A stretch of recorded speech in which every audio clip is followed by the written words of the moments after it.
My name is Caroline Weston. I am 38 years old. I am a former high school English teacher, a mother of one beautiful 8-year-old daughter named Lily, and as of 14 months ago, a divorced woman living in a rented craftsman house on the east side of Portland, Oregon. And the woman who destroyed my marriage, my family, and 14 years of my life, her name is Vanessa. Vanessa Cole, my best friend since the 7th grade. She sat in the front row at my wedding. She held my hand in the delivery room when Lily was born. She was the first person I called when my mother was diagnosed with cancer, and she drove 4 hours in a snowstorm to sit beside me at the hospital. For 26 years, I believed Vanessa Cole was the most loyal person I had ever known. I was wrong. And when I finally found out the truth, when I finally opened my eyes and saw what had been happening for over 2 years right underneath my nose, I didn't cry. I didn't scream. I didn't send a single angry text message. I opened my laptop. I opened a new document, and I started writing. What I wrote in that document is what eventually sat inside a sealed manila envelope on the desk of the most respected family law attorney in Portland. What I wrote is what made a grown man, a man who had seen every kind of human ugliness in his 30 years of practice, look up from the pages with an expression I will never forget for as long as I live. He looked at me across that desk and he said, "Mrs. Weston, they had no idea you had all of this." And I said, "No, they didn't. Stay with me. Because this story starts long before the courtroom, long before the envelope, long before the moment everything I had built collapsed around me. This story starts on a perfectly ordinary Tuesday evening in October when I came home early from a staff meeting and found my husband's car in the driveway at a time it had no reason to be there." If you've ever had the ground disappear beneath your feet, truly disappear, like a trapdoor you didn't know existed, then you already know what happened next. And if you haven't, well, let me show you what it looks like when the two people you trust the most in the world decide your life is an inconvenience to their happiness. Stay with me, because what I kept hidden for 2 years didn't just win my divorce case. It changed every single thing, and I'm going to tell you all of it. I grew up in a small town called Medford in southern Oregon. My father was a high school history teacher, and my mother ran a small alterations shop out of our garage. We weren't rich, but we were steady. My parents were the kind of couple who still held hands at the grocery store. They were married for 31 years before my mother passed. I grew up believing that love was a choice people made every single morning, and that loyalty was the foundation everything else was built on. Vanessa came into my life in 7th grade when her family moved to Medford from Sacramento. She was loud and funny and magnetic in a way that quiet, bookish little Caroline Weston could never be. She made friends the way other people breathe effortlessly, instantly. And for some reason I have never fully understood, she chose me. She sat down next to me in Mrs. Patterson's English class, looked at the copy of A Wrinkle in Time on my desk, and said, "Oh my God, I love that book." Meg Murray is my favorite character in the history of forever. And just like that, we were best friends. We were inseparable all through middle school, all through high school. We went to the same college, University of Oregon, where I studied English and she studied communications. We graduated together. We were each other's bridesmaids. We were the kind of friends people look at and say, those two are going to be in each other's lives until they're 90. I met my husband, Daniel Weston, at a mutual friend's barbecue in the summer after graduation. He was tall and sandy-haired and laughed easily, and he worked in commercial real estate. We dated for 3 years, got engaged, got married. The wedding was everything I had ever imagined, not extravagant, just full of people who loved us, full of laughter, full of the kind of hope that makes you feel like the world is simply generous. Vanessa was my maid of honor. She gave the most beautiful toast I have ever heard at a wedding. She talked about who I was and who Daniel made me, and how she had never in her life seen me look the way I looked at him. She cried at the end. I cried. Everybody cried. She and Daniel got along well from the start. He thought she was funny. She thought he was solid. They teased each other in the comfortable way that people do when they exist in the same orbit without any friction. It never occurred to me, not once, to read anything into it. Why would it? She was my best friend. He was my husband. Those were the two safest categories that existed in my world. Lily was born 3 years into our marriage, and the world reorganized itself around her. I took a leave from teaching, which eventually became a resignation. Daniel's business was doing well. We bought the house in the Irvington neighborhood, a 4-bedroom Victorian with a big yard and original hardwood floors. We planted a garden. We got a dog named Biscuit. We joined a neighborhood book club. Everything was exactly what it was supposed to be. And that, I think, is the most dangerous thing a life can be. When everything looks exactly right, you stop looking. Vanessa, during all of this, had her own life. She'd got married briefly to a man named Trevor, but that had ended after 2 years. No children. She had moved into a beautiful apartment in the Pearl District and was doing well in her career in marketing. She dated around. She was always at our house for holidays, always present for Lily's birthdays. She was Aunt Vanessa. She was family. The first thing I noticed, and I want to be honest about this because I am not going to tell you I had no instincts, that there were no whispers, the first thing I noticed was a shift in Daniel. It was gradual, almost imperceptible. He became a little more guarded with his phone. He worked later. He was more distracted. He started going to the gym at odd hours. None of these things are, on their own, alarm bells. Men grow distant sometimes. Marriages go through seasons. I told myself that. I genuinely believed it. And then there was the time, about 18 months before everything fell apart, when the three of us had dinner together at our house, and I came back from putting Lily to bed to find Vanessa and Daniel in the kitchen, very close together, laughing at something on his phone. The moment they heard me on the stairs, the laughter stopped. The phone disappeared into his pocket. I stood in the doorway. I looked at both of them, and I made a choice that I have replayed 1,000 times since. I smiled. I asked what was so funny. Vanessa said it was just a meme Daniel had shown her. Daniel poured me a glass of wine, and I let it go. I let it go because I trusted both of them completely. I let it go because the alternative was too terrible to look at directly. And I let it go because somewhere in me, something ancient and exhausted said, if I don't see it, it isn't real. That was my first mistake. My second mistake was not realizing that my silence was being mistaken for ignorance. They thought my quietness meant I didn't see anything, but I saw everything. I just needed time to understand what I was looking at, and once I did, I never stopped collecting the truth. The Tuesday in October that changed everything was cold and overcast, which feels almost too cinematic to mention, but it's the truth. I had left a staff meeting early. I had recently gone back to part-time substitute teaching because Lily had a stomach ache and her school had called. I picked her up, stopped at the pharmacy, and pulled into our driveway at 2:47 in the afternoon. Daniel's car was there. Daniel was never home before 6. I sat in the driveway for a long moment before I went inside. I don't know what I thought. I think part of me already knew. But the part of me that had been refusing to know for 18 months was fighting hard to stay in control. I went inside. The house was quiet in the way that tells you it was recently loud. There was a glass of wine on the kitchen counter, red, half empty, that was not mine. Daniel doesn't drink red wine. I do. It was Vanessa's brand. I had bought her a bottle of it last Christmas. I walked upstairs. I will not describe in graphic detail what I found. I won't do that to myself, and I won't do it to Lily, who will someday be old enough to understand what happened to her family. What I will tell you is that it was exactly what you're imagining. And the two people who looked up at me from the place where I slept every night were the husband I had loved for 14 years and the best friend I had trusted for 26. For several seconds, the world simply went white. Not black, white, like a total overexposure.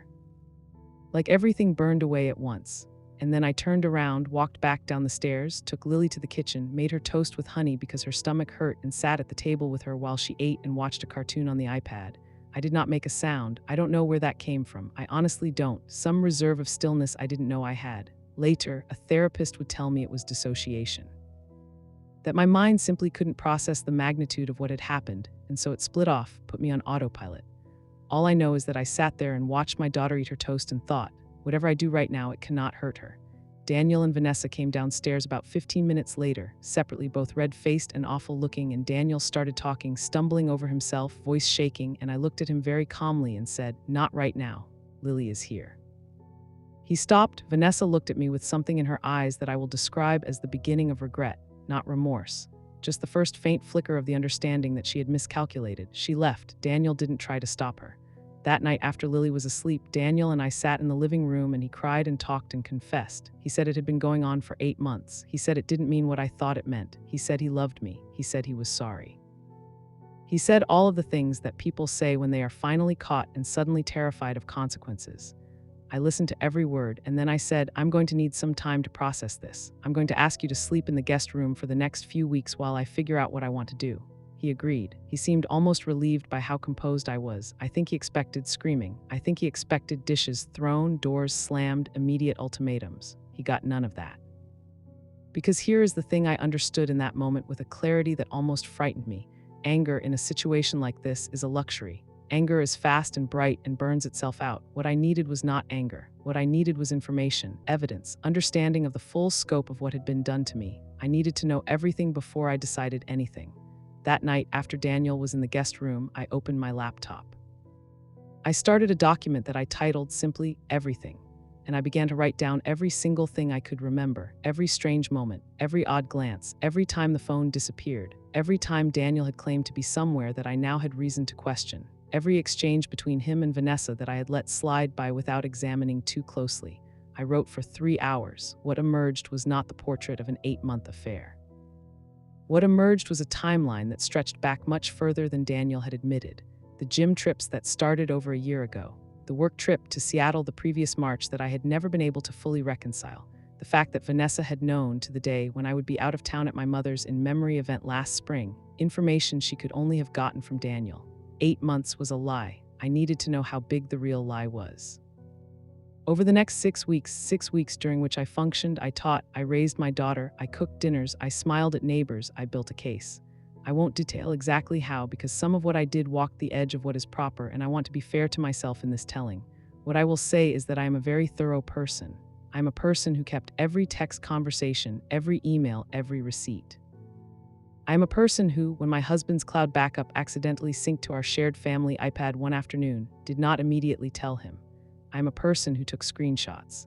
I am also a person who, when her best friend of 26 years sent her a long, carefully composed text message 3 weeks after the discovery, full of apologies and explanations, and the phrase, "I never meant for this to happen," wrote back a single line, "I need a little more time, Vanessa." I'm not ready to talk, and Vanessa, believing I was broken and processing and soft, replied with, "Of course, take all the time you need. I love you and I'm here whenever you're ready." She thought she was managing me. She did not understand that I was building a room she would never be able to escape, because what the screenshots showed, what 2 years of Daniel's cloud messages made devastatingly, irrefutably clear, was not just an affair, it was a planned displacement. It was a calculated, deliberate, sustained effort by my husband and my best friend to construct a life together, at my expense, in my home with my child, while keeping me placated and unaware. There were messages about finances. Specifically about money that Daniel had been quietly repositioning, accounts I didn't know existed, investments moved into holding structures I had no visibility into. There were messages about the house, about how they would handle Lily, about timing, about me. About how I was too trusting and would never see it coming.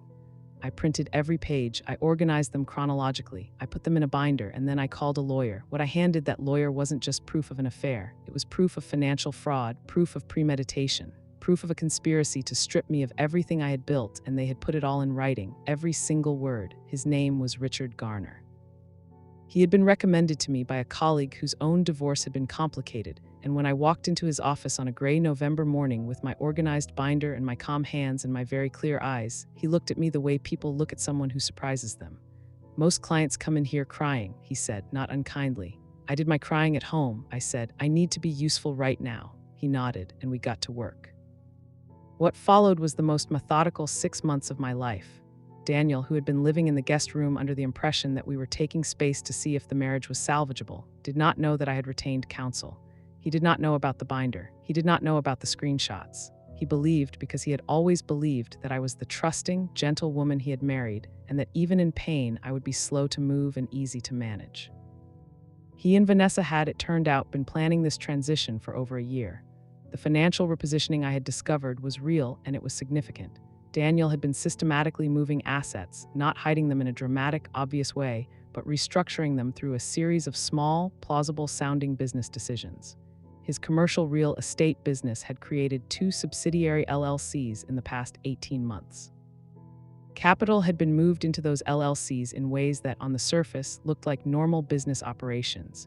But the timeline of those moves correlated almost exactly with the escalation of his relationship with Vanessa. Richard Garner looked at the documentation. He looked at it for a long time, and then he said something I will never forget. "Mrs. Weston, in 30 years of practice, I have seen a lot of things. What you've brought me here, the financial structuring, the timeline, the communications, this isn't just a divorce case. This is a case for financial misconduct, potentially fraudulent transfer. If we handle this correctly, we are not just dividing marital assets. We are unwinding what appears to be an intentional scheme to deprive you of your equitable share."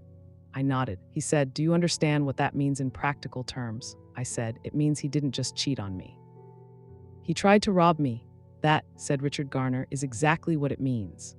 The mediation was scheduled for February. Daniel, who had finally been served papers in December, the expression on his face when the process server arrived is something I was told about secondhand by our neighbor, who happened to be outside and described him as looking like someone had poured ice water down his back, hired his own attorney, a man named Brett Holloway who was known for aggressive tactics. What Brett Holloway did not know was what was in the envelope, because here is the thing about spending 6 weeks writing everything down before you do anything else.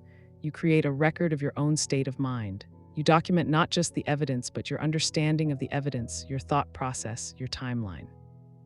When you then hand that to a skilled attorney who has 8 more months to work with it, to verify it, to have it evaluated by a forensic accountant, what you end up with is not a document. You end up with a weapon. The day of mediation, I arrived in a gray wool coat and my mother's pearl earrings. Richard was beside me. Daniel arrived with Brett Holloway and a confidence that I could read from across the lobby. He thought this would be managed. He thought his structures were clean. He thought I was the same woman he had left in the kitchen making toast. He had not yet seen what was in the binder. When Richard Garner placed the documentation on the table and Brett Holloway began to read, when he reached the section on the LLC transfers and the forensic accountant's analysis of the timeline, I watched Brett Holloway's face change. I watched him read and reread. I watched him turn to Daniel and say something very quietly. I watched Daniel go the color of uncooked dough. Richard Garner looked across the table at Brett Holloway and said very calmly, "As you can see, we are prepared to make this considerably more complicated than a standard dissolution of marriage if your client is unwilling to come to the table in good faith." They asked for a recess. In the hallway, I sat and drank a cup of bad coffee and looked out the window at the rain on Morrison Bridge. Richard sat beside me. "How are you doing?" he asked. "I'm fine," I said. And for the first time in 8 months, it was genuinely true. The recess lasted 40 minutes. When they came back, Brett Holloway looked 10 years older. Daniel would not meet my eyes. They settled. Not just on equitable division of assets, including the LLCs, including the repositioned capital, including the full appraised value of the Irvington house, but on a full, unconditional primary custody arrangement for Lily, with a generous structured visitation for Daniel, and a settlement figure that Richard described privately as significantly above what most people in your position receive. I signed the papers with my mother's pen, which I had brought specifically for the occasion. As we were leaving, Daniel caught up with me in the lobby. He looked diminished in a way that was hard to watch, even after everything. He said, "I didn't think you knew any of it." I looked at him. I said, "I know, that was your mistake." He said, "How long?" I said, "Since the day I found you." He was quiet for a moment. Then, "The whole time you seemed so normal, so fine." "I was protecting Lily," I said. "I was protecting myself. I needed to be standing when this was over. So I made sure I would be."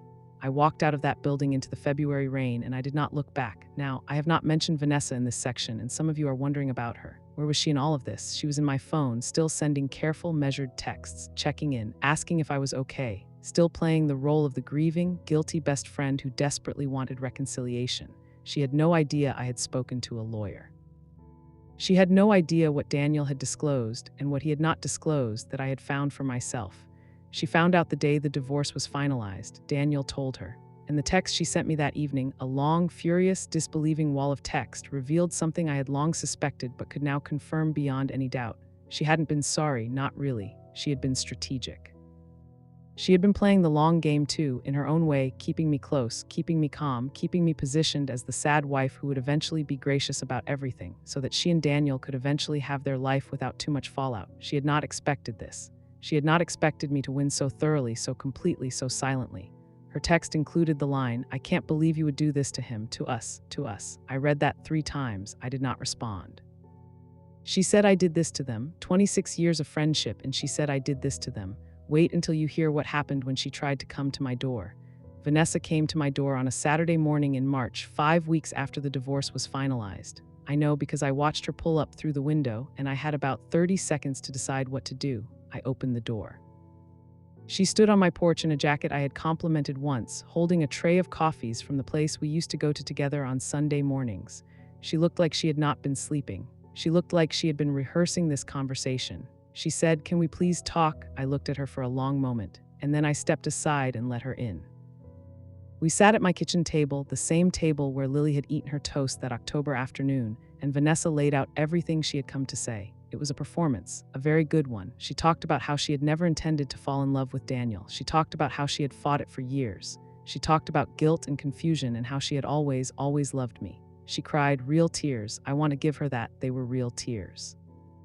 When she was finished, she looked at me and said, "I just need to know if you can ever forgive me, because I cannot live without your forgiveness, Caroline, I cannot." I was very quiet for a moment. Then I said, "Vanessa, I want to ask you something and I need you to really hear it." When you were planning your future with my husband, when you were messaging about the house, about Lily, about the finances, about me being too trusting at any single moment during any of that, did you pick up your phone to call me? She looked down at the table. Did you even once think about what this was going to do to Lily? Not in a vague way, concretely. Actually, she didn't answer. Did you consider, I said, even for one moment, whether I deserved to know? Whether I deserved the chance to make my own decisions about my own life with full information? She said quietly, I know, Caroline, I know I was wrong. You weren't just wrong, I said. You were deliberate. You planned it, both of you, for over a year. You kept me as a prop in a story you had already decided the ending of. And while you were doing that, you were sitting at this table in this kitchen, holding my daughter, telling me you loved me. She was crying harder now. I said, I don't hate you, Vanessa. I want to be clear about that. I genuinely don't. What I feel toward you is something quieter and sadder than hate. I feel the loss of the person I thought you were. I feel the grief of 26 years that I now have to re-examine from the beginning, wondering what was real and what was performance. That grief, that is what you gave me, not anger, grief. She said, I'm so sorry. I said, I know you are, but being sorry doesn't rebuild what was real. And I can't rebuild something I'm no longer sure existed. I stood up. She looked at me. She seemed, in that moment, finally to understand that there was no version of this conversation that ended with me taking her back into my life, that the reconciliation she had been hoping for, the one where the sad, betrayed wife eventually comes around because she can't bear to lose her best friend, was not going to happen. Not because I was cold, but because I was clear. I walked her to the door. She stood on the porch with her coffee and her prepared speech and her real tears, and she looked like someone standing outside a house they used to live in. I said, I hope things work out for you, Vanessa. I genuinely do, but I think we both know this is goodbye. She left. I closed the door. I stood in my hallway for a moment in the quiet of a Saturday morning. Lily was still asleep upstairs. Biscuit the dog was asleep in a square of sunlight in the living room. The house smelled like coffee and the particular piece of a morning that belongs entirely to you. I went to the kitchen. I made myself a cup of tea. I sat at the table and I cried. For the first time since October, I let myself really cry. Not for Daniel, that grief had a different shape and I had been working through it carefully in therapy for months. I cried for Vanessa. For the 7th grade girl in Mrs. Patterson's classroom who had sat down next to me because we both loved a book about a brave, awkward girl who traveled through darkness to find her family. I cried for the friend I had believed in completely, for the maid of honor at my wedding, for the woman who had held my hand in the delivery room. I cried for what we could have been if she had made different choices. And then I washed my face, went upstairs, woke my daughter, and made pancakes. That was 14 months ago. Today I live in the Craftsman House on the east side of Portland. Lily is in 3rd grade and is obsessed with marine biology and has already told me she plans to study whale migration. Daniel and I have found a workable co-parenting rhythm. It is not warm, but it is functional, and Lily moves between us without visible damage, which is all I ask. Richard Garner sends me a Christmas card every year. I went back to full-time teaching last fall. 8th grade English, I am teaching my students A Wrinkle in Time this semester. I have not spoken to Vanessa Cole since the morning she stood on my porch. I have heard, through the ambient noise of mutual acquaintances, that she and Daniel are together officially now. I have heard they moved into an apartment in Northwest Portland. I hope they are happy. I mean that in the way that is honest and complicated and doesn't require me to perform warmth I don't feel. I genuinely wish them a functional, ordinary life. What I don't wish them is the life they took from me. Because that life, the house, the garden, the primary custody of my daughter, the financial security, the future that came home with me, I kept it. I want to say one more thing before I let you go, because this is the part that matters most to me. The part that isn't about Daniel or Vanessa or courtrooms or settlements. It's about what I learned about myself. I learned that quietness is not weakness. I learned that patience deployed with intention is one of the most powerful forces available to a human being. I learned that the instinct I had, the one that said, don't react yet, understand first, was not cowardice. It was strategy. It was love for my daughter. It was a refusal to let two people who had betrayed me also define how I responded to being betrayed. I learned that you can be devastated and deliberate at the same time, that you can be falling apart at 2 in the morning and building something unassailable at 3. That grief and strength are not opposites. I also learned, and this is the one I want you to hold, that silence, chosen consciously, is not the same as silence imposed on you. For a long time in my marriage, I was silent because I was afraid of what I would find if I looked too closely. That silence made me smaller, but the silence I chose after October, the silence of gathering, of recording, of preparing, that silence made me larger, more powerful, more fully myself than I had been in years. They expected my silence to protect them. Instead, it protected me. The lawyer's face, when he read what I had kept hidden, said everything, and so in the end did mine. If you made it to the end of this story, thank you. I know it was long. I know it was a lot to sit with. If you've been through something like this, if you've had your trust broken by someone who should have been safe, if you've had to rebuild yourself from the foundation, I see you. What happened to you is not okay. What you survived says something real about who you are. Keep the receipts, keep your head, keep building. The envelope on the lawyer's desk can be anything, evidence of what was done to you. Proof of what you are capable of, a record of who you were when everything was hardest. Just make sure you're the one who gets to hand it across the table. If this story hit close to home, share it with someone who needs to hear that surviving quietly is still surviving. And if you want more stories like this one, hit subscribe and come back. There's always more to tell.